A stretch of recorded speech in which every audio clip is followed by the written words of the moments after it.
우리는 전쟁과 갈등의 소식이 끊어지지 않는 시대를 살고 있습니다. 러시아와 우크라이나의 전쟁은 장기화되었고, 북한군의 참전 소식은 우리에게 베트남전 파병의 아픈 기억까지 떠올리게 만듭니다. 지난주 가족들과 함께 부모님의 기일에 맞추어서 대전 현충원을 방문했습니다. 부모님 묘역 가까이에는 고향 친구의 아버지도 안장되어 계십니다. 그분은 베트남전 참전 용사이셨습니다. 대한민국은 1964년 9월부터 1973년 초까지 베트남전에 32만 명이 넘는 국군을 파병했고, 꽃같이 아름다운 수많은 젊은이들이 죽거나 다쳤습니다. 한 세대가 겪은 전쟁의 상처가 오늘 또 다른 전쟁에서 되풀이되고 있는 현실이 우리의 마음을 아프게 합니다. 중동에서도 이스라엘, 이란, 미국을 둘러싼 군사적인 긴장과 레바논, 팔레스타인 지역의 고통이 계속되고 있습니다. 누군가는 이스라엘의 안보를 말하고 누군가는 이란 정권의 위협을 말합니다. 또 누군가는 미국의 힘과 책임을 말하고 다른 이는 보복의 악순환을 염려합니다.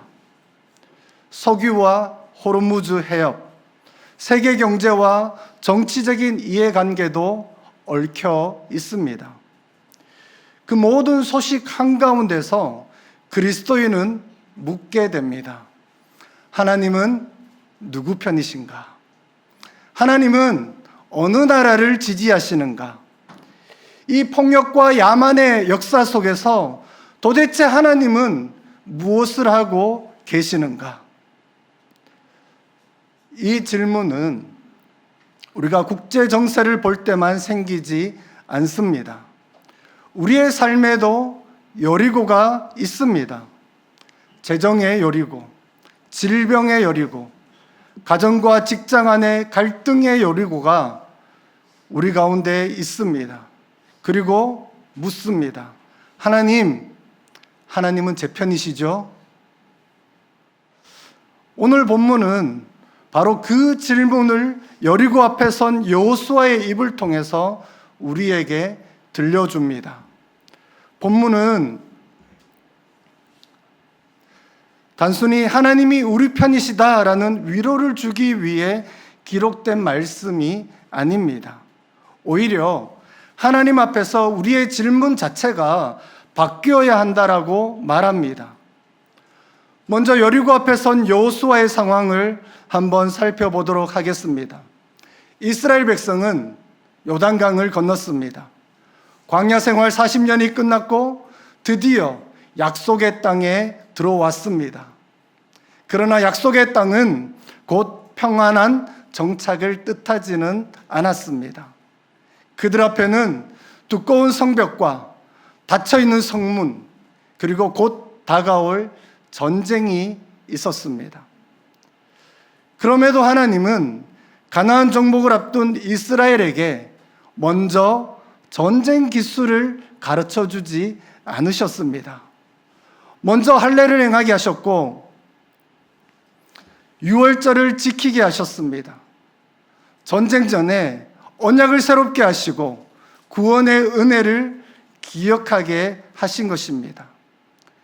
이스라엘이 전쟁 앞에서 먼저 확인해야 할 것은 전략이 아니라 정체성이었습니다. 우리는 누구인가? 우리는 누구의 백성인가? 우리는 무엇을 위해 싸우는가? 이 질문이 먼저였습니다. 하나님의 백성은 싸우기 전에 먼저 자신이 누구에게 속했는가를 기억해야 합니다. 정체성이 무너지면 승리도 우상이 되고 사명도 욕망으로 변질될 수 있기 때문입니다. 바로 그때에 여호수아가 눈을 들어보니 한 사람이 칼을 빼어서 손에 들고 마주 서 있었습니다. 칼을 빼 들었다라는 것은 전투 준비가 끝났다라는 뜻입니다. 여호수아는 즉시 다가가서 묻습니다. 너는 우리를 위하느냐, 우리의 적들을 위하느냐? 전쟁을 앞둔 지도자로서는 자연스러운 질문입니다. 이런 질문은 우리에게도 익숙하죠. 관계에 갈등이 생기면 우리는 먼저 편을 묻습니다. 정치에서도, 교회 안에서도, 가정에서도, 사회적 이슈 앞에서도 우리는 자주 묻습니다. 너는 어느 쪽이냐? 그리고 하나님께도 묻습니다. 하나님, 우리 편이시죠? 저들은 틀렸고 우리는 맞죠? 인간의 자기의는 여러분 생각보다 집요합니다. 우리는 정의를 말하는 순간에도 자기의 의를 섬길 수 있고 하나님을 말하면서도 사실은 하나님의 뜻보다 나의 승리를 원할 수 있습니다. 전쟁은 그리고 갈등은 사람의 사고를 아주 단순하게 만듭니다. 우리 편은 선하고 저쪽은 악하다. 우리의 폭력은 방어이고 저들의 폭력은 야만이다. 이것이 전쟁의 영입니다. 전쟁은 인간을 우리와 그들로 나누고 하나님까지 그 편 나누기에 끌어들이려 합니다. 그래서 가장 위험한 순간은 우리가 분노할 때뿐만 아니라 그 분노를 하나님의 이름으로 포장할 때입니다. 바로 그 지점에서 본문은 여호수아의 질문을 뒤집습니다. 여호와의 군대 대장은 여호수아의 질문에 이렇게 대답합니다. 14절 상반절입니다. 함께 읽어보겠습니다. 그가 이르되, 여기서 아니라라는 단어는 단호한 부정입니다. 구약 학자들은 이 장면을 주권의 전복이라고 부릅니다. 여호수아는 하나님을 자기 전쟁의 조력자로 초청하려 했지만 하나님은 여호수아를 당신의 전쟁 안으로 부르고 계십니다. 하나님은 이스라엘 국가의 이익을 위해 동원되는 종교적인 상징이 아니십니다. 하나님은 우리 편의 하나님으로 축소되지 않습니다. 이것은 내가 너희 전쟁에 합류하러 온 것이 아니라 너희가 하나님의 통치 안에 들어와야 한다라는 선언입니다. 여호와의 군대 대장이 누구인지에 대해서는 여러 해석이 있습니다. 어떤 이들은 천사적인 존재로 보고 어떤 이들은 하나님의 현현으로 봅니다. 분명한 것은 여호수아가 얼굴을 땅에 대고 엎드렸고 그 경배가 거절되지 않았다라는 점입니다. 또한 15절에 보면 내가 선 곳은 거룩하니라 라는 말씀이 주어집니다. 여호수아는 전쟁을 이끄는 지도자로 서기 전에 하나님의 임재 앞에 선 예배자로 부름을 받고 있는 것입니다. 군대 대장이 온 것은 단지 전쟁 때문이 아니라 바로 거룩함 때문이었습니다. 그래서 여호수아의 첫 번째 행동은 엎드림이었습니다. 그의 첫 임무는 전쟁 지휘가 아니라 바로 경배였습니다. 여리고 앞 전쟁터가 갑자기 거룩한 땅이 된 이유는 그 땅 자체가 특별해서가 아니죠. 하나님의 임재가 거기에 있었기 때문입니다. 이제 여호수아의 질문도 바뀝니다. 처음에는 당신은 우리 편입니까? 적들의 편입니까? 라고 물었습니다. 그러나 지금은 내 주여, 종에게 무슨 말씀을 하려 하시나이까? 라고 묻습니다. 이것은 믿음의 전환입니다. 믿음은 하나님께 제가 세운 계획을 도와주십시오 라고 요구하는 데서 시작되지 않습니다. 주님, 제가 무엇을 해야 합니까? 라고 묻는 자리에서 시작합니다. 믿음은 하나님을 내 목적에 맞추는 것이 아니라 나를 하나님의 목적에 맞추는 것입니다. 우리는 하나님의 도움을 바라지만 하나님의 지위를 우리가 원하지 않을 때가 많습니다. 하나님이 우리를 보호해 주시기를 바라지만 우리에게 신을 벗으라 라고 말씀하시면 부담스러워합니다. 하나님이 우리 편에서 싸워주시기를 원하지만 우리의 교만과 분노와 자기의 의의를 내려놓으라 말씀하시면 우리는 불편해합니다. 그러나 본문은 분명히 말합니다. 여호와의 군대 대장은 여호수아의 부하가 아닙니다. 여호수아가 그분의 종입니다. 하나님은 우리의 적을 심판하기 전에 우리를 먼저 거룩 앞에 세우고 계십니다. 그러므로 하나님은 누구 편이신가? 라는 질문에 대한 첫 번째 대답은 이것입니다. 하나님은 하나님 편이십니다. 그렇다면 우리는 어떻게 하나님의 편에 설 수 있습니까? 본문은 우리에게 신을 벗으라 라고 말씀합니다. 군대 대장은 말합니다. 내 발에서 신을 벗으라. 내가 선 곳은 거룩하니라. 이 장면은 출애굽기 3장의 모세를 떠올리게 합니다. 호렙산 불꽃 가운데서 하나님도 모세에게 신을 벗으라 라고 말씀하셨습니다. 성경 기자는 의도적으로 이 두 장면을 연결합니다. 모세가 사명을 받기 전에 신을 벗었듯이 여호수아도 첫 전투를 앞두고 신을 벗습니다. 가나안 정복은 단순한 군사 작전이 아니라 거룩하신 하나님의 역사 속으로 들어가는 사건이기 때문입니다. 신을 벗는다라는 것은 자신의 권리와 주도권을 내려놓고 상대의 권위 안에 들어가는 것을 말합니다. 지금 여호수아가 이스라엘의 최고 지도자처럼 보이지만 하나님 앞에서는 명령받는 종입니다. 그는 칼을 빼들기 전에 먼저 신을 벗어야 했습니다. 승리의 출발점은 전술이 아니라 바로 예배였던 것이죠. 이 장면에서 전쟁의 언어는 뒤로 물러가고 예배의 언어가 전면에 부각되어집니다. 여호수아는 적을 향해 달려가기 전에 하나님 앞에 멈추어 섰습니다.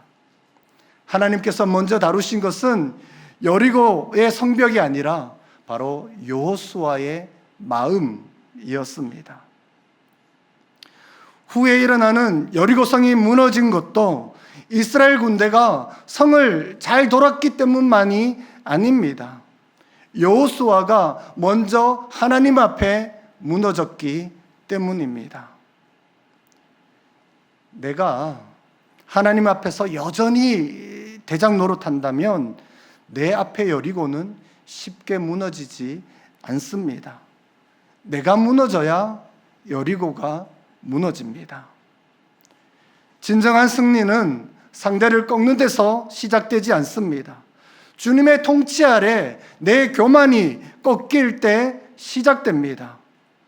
여호수아가 땅에 엎드렸을 때 그는 가장 약해 보였지만 실제로는 가장 강한 자리에 있었던 것입니다. 금요 기도회는 바로 이 자리에 서는 시간입니다. 우리는 질병, 자녀, 재정, 교회, 민족과 열방의 문제를 가지고 이 자리에 나왔습니다. 그러나 기도는 하나님을 내 계획에 서명하도록 만드는 시간이 아닙니다. 내가 신을 벗고 하나님 앞에 서는 시간입니다. 주님, 제 뜻을 이루어 주십시오에서 주님, 종에게 무엇을 말씀하려 하십니까로 바뀌는 시간이 바로 기도입니다. 그래서 금요 기도에는 문제 해결만 요청하는 시간이 아니라 하나님의 임재 앞에 욕망과 두려움과 자기 확신이 다시 정렬되는 시간입니다. 하나님은 기도를 통해 상황보다는 먼저 우리를 바꾸십니다. 그렇다면 요수아의 전쟁 언어를 우리는 오늘 어떻게 읽어야 합니까? 여호수아서를 읽을 때에 피할 수 없는 난제가 있습니다.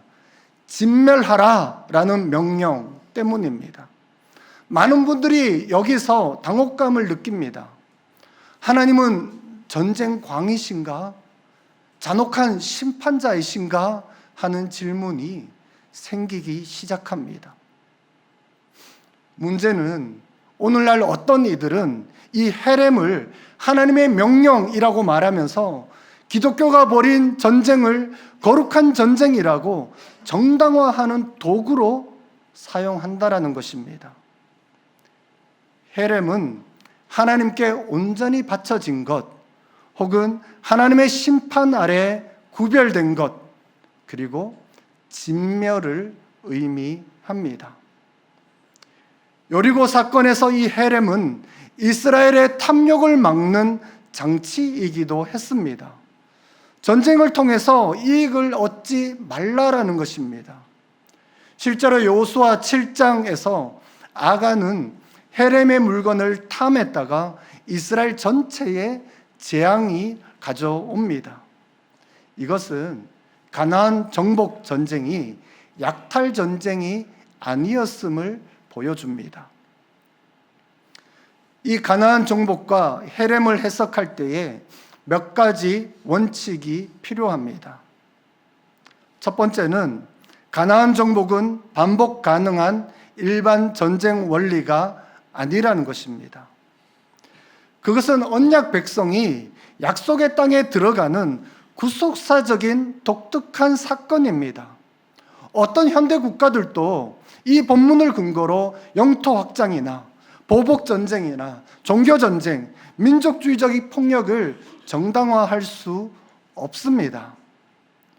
둘째는 성경 자체가 이 사건을 단순한 민족주의로 읽지 못하게 한다는 것입니다. 여리고성 안에는 라합이 있었습니다. 라합은 가나안 여인이었지만 여호와를 믿고 구원을 받았습니다. 반대로 이스라엘 진영 안에는 아간이 있었습니다. 그는 이스라엘 사람이었지만 탐욕으로 인하여 언약을 깨고 심판을 받았습니다. 하나님의 구원과 심판은 혈통이나 국적으로 결정되지 않습니다. 하나님의 편은 믿음과 순종의 자리에서 드러나게 됩니다. 세 번째로 신약의 교회는 칼로 땅을 정복하라는 명령을 받지 않았습니다. 예수님은 베드로가 칼을 뽑았을 때에 내 칼을 도로 칼집에 꽂으라 라고 하셨고, 빌라도 앞에서는 내 나라는 이 세상에 속한 것이 아니다 라고 말씀하셨습니다. 여러분, 교회는 원수를 제거하라는 부름이 아니라 원수를 사랑하고 박해하는 자를 위하여는 기도하며 십자가의 복음을 증언하라는 부름을 받았습니다. 그러므로 그리스도 안에서 오늘 우리가 적용해야 할 헤렘은 적을 제거하는 일이 아니라 내 안의 우상을 버리는 일입니다. 내 안의 탐욕을 끊고 미움과 보복심을 십자가에 못 박는 일입니다. 민족주의적인 교만, 인종차별, 타 종교에 대한 혐오, 진영 논리에 취해서 타인의 고통을 지우려는 마음이 하나님 앞에서 심판받게 하는 일입니다. 또한 최신 구약 연구는 진멸하라라는 표현을 현대의 인종 청소와 단순하게 동일시하는 것은 부정확하다라고 지적합니다. 고대 근동의 전쟁 문법에서 모두 죽였다라는 표현은 철저한 승리를 나타내는 문학적인 과장으로 쓰이기도 했습니다. 실제로 성경은 이 진멸을 선언된 이후에도 가나안 사람들이 그 땅에 남아 있었음을 우리는 보게 됩니다. 결국 헤렘의 본질은 학살이 아니라 구별입니다. 가나안의 타락한 가치관과 도덕적 부패로부터 이스라엘을 격리하려는 영적인 구별입니다. 그러므로 오늘날 헤렘으로 물리적인 전쟁을 정당화하는 것은 성경의 흐름을 거스르는 일입니다. 그렇다면 교회는 오늘 전쟁 앞에서 무엇을 구해야 합니까? 이 원리를 오늘의 현실에 적용해 보면 좋겠습니다. 미국, 이스라엘, 이란의 갈등을 바라보면서 우리는 쉽게 편을 정하고 싶어 합니다. 어떤 이는 이스라엘은 하나님의 백성이니 무조건 이스라엘 편에 서야 한다라고 말합니다. 어떤 이는 이란 정권은 위험하니 어떤 공격도 정당하다라고 말합니다. 또 어떤 이는 서방의 모든 행동은 위선이니 저항은 다 정당하다라고 말합니다. 그러나 역사는 하나님을 자기 편이라고 주장한 사람들의 비극을 보여줍니다. 십자군은 예루살렘을 위해 싸운다라고 말했고, 식민지 지배자들은 문명과 복음을 함께 전한다라고 했으며, 수많은 전쟁이 하나님의 이름을 빌려 정당화되었습니다. 에이브럼 링컨은 하나님이 우리 편인지보다 중요한 것은 우리가 하나님의 편에 서 있는가이다 라는 취지의 말을 남겼습니다. 미국 역사상 가장 야만적이며 심한 분열을 초래했던 전쟁이었던 남북전쟁 직후에 이긴 편은 승리를 과시하고 싶은 유혹을 느꼈을 것입니다. 그러나 링컨은 이 끔찍한 갈등 앞에서 모든 진영의 죄를 함께 보았습니다. 대통령 재선 취임 연설에서 그는 이렇게 말했습니다. 양쪽 다 성경을 읽고 같은 하나님께 기도했으며 상대에 맞서 싸울 때 그분의 도우심을 구했습니다. 그러나 어느 쪽의 기도도 응답을 받지 못했습니다. 전능하신 분께서는 그분 자신의 뜻을 가지고 계십니다.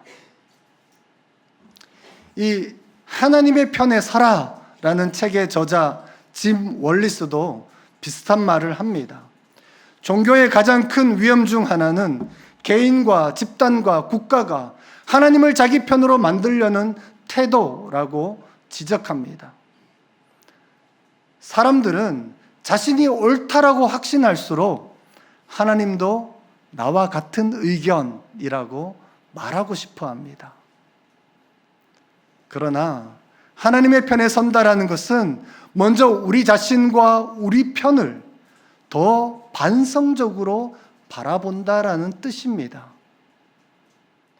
우리의 가장 큰 관심이 하나님의 편에 서는 것이라면 겸손과 은총이 훨씬 더 많이 요구됩니다. 여호수아 앞에 선 군대 대장의 대답을 여러분 다시 한번 들어보십시오. 아니라. 이 단호한 부정은 오늘 우리에게로 향합니다. 하나님이 우리 편이라는 확신으로 살지 말라라는 것입니다. 오히려 이렇게 물어야 합니다. 나는 하나님의 편에 서 있는가? 그리스도인은 정의를 말해야 합니다. 침략과 학살과 테러와 민간인 살상은 악이라고 말해야 합니다. 동시에 그리스도인들은 평화를 구해야 합니다. 성경의 살롬은 단순한 휴전이 아닙니다. 하나님 앞에서 관계가 회복되고 약자가 보호받고 진실이 드러나고 폭력이 멈추며 생명이 숨쉴 수 있는 질서입니다. 그러므로 교회는 누가 이겼는가만 묻지 말고 누가 죽어가고 있는가, 누가 침묵 속에서 방치되어 있는가, 하나님의 형상이 어디서 짓밟히고 있는가를 함께 물어야 합니다.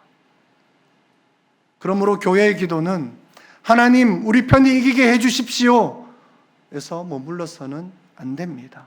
대신에 우리는 이렇게 기도해야 합니다. 주님, 교만한 자를 낮추소서, 무고한 피 흘림을 멈추소서, 거짓을 드러내소서, 지도자들에게 지혜와 절제를 주소서, 교회가 혐오와 분노를 믿음으로 착각하지 않게 하소서. 오늘의 전쟁은 총과 미사일로만 벌어지지 않습니다. 뉴스 화면과 소셜미디어, 알고리즘과 선전, 진영의 언어 속에서도 벌어집니다. 따라서 우리가 보는 정보가 우리의 기도까지 왜곡하지 않도록 여러분 깨어 있어야 합니다. 교회는 세상의 진영을 반복하는 공동체가 아니라 십자가 아래 모인 공동체입니다. 십자가에서 예수님은 원수들의 폭력에 의해 죽으셨지만 원수들을 저주하지 않으셨습니다. 아버지, 저들의 죄를 사하여 주십시오 라고 기도하셨습니다. 세상은 칼로 이긴다라고 믿지만 하나님은 십자가로 이기십니다. 그러므로 십자가를 믿는 우리는 공의를 포기하지 않되 긍휼을 잃지 않아야 하고 진실을 말하되 미움에 사로잡히지 않아야 합니다. 하나님의 편에 선다라는 것은 하나님이 사랑하시는 생명을 나도 귀하게 여기는 것입니다. 하나님이 심판하시는 죄를 내 안에서도 심판받게 하는 일입니다. 지금 세계의 갈등 속에서 필요한 것도 바로 이 엎드림입니다. 지도자들이 정치적인 야망과 진영의 이익이라는 신을 벗고 생명의 주권자 앞에 엎드린다면 비극은 멈추기 시작할 것입니다. 우리는 특정 진영의 승리를 넘어 하나님의 샬롬이 임하고 인간의 교만이 꺾이기를 위해 기도해야 합니다. 오늘 금요 기도회에서 우리가 해야 할 일은 분명합니다. 바로 신을 벗는 것입니다. 내가 옳다는 확신의 신, 내 편이 이겨야 한다는 집착의 신, 타인의 고통을 쉽게 판단하는 무감각의 신, 하나님보다 앞서가려는 조급함의 신을 벗어야 합니다. 여호수아는 찬란한 갑옷을 입고 칼을 휘두를 때보다 먼지 나는 땅바닥에 엎드려 내 주여 종에게 무슨 말씀을 하려 하시나이까? 라고 물었을 때에 가장 강력한 지도자였습니다. 이제 우리도 신을 벗으십시다. 우리의 고집과 전략, 세상을 향한 증오와 두려움의 신을 벗읍시다. 우리가 하나님 앞에 엎드릴 때에 하나님은 우리의 인생의 대장이 되셔서 싸우실 것입니다. 그 승리만이 우리에게 참된 평화를 가져다 줍니다. 그 거룩한 승리를 경험하는 저와 여러분이 되면 좋겠습니다.